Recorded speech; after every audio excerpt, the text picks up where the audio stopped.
Закономерно, что с закрытием переправ начинается активная подготовка к паводку. Так, в минувшие выходные водолазы Республиканской службы спасения провели тренировочные спуски на реке Лени. Спасатели отработали методы работы под водой с применением различных типов снаряжения. Подробности у Афанасия Николаева.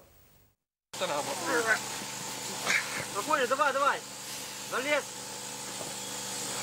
Спасатель-водолаз Афанасий Семенов готовится к тренировочному спуску в трехболтовом водолазном снаряжении. Общий вес костюма больше 80 килограмм. Но несмотря на кажущуюся архаичность, трехболтовка до сих пор незаменима в ряде работ.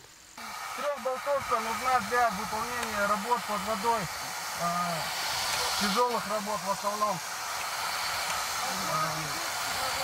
Весит более 80 килограмм. Обеспечение воздухом идет с поверхности через шланги. Именно благодаря этому водолаз может проработать под водой даже несколько часов. На глубине в 7 метров Афанасий и его коллеги отрабатывали работу под водой. Поиск и, самое главное, особые случаи. Действия при запутывании кабель-канала и прекращение подачи воздуха.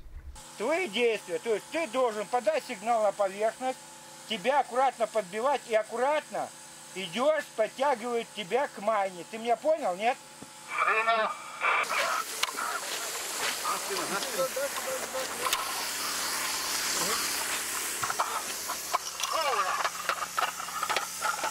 Как самочувствие?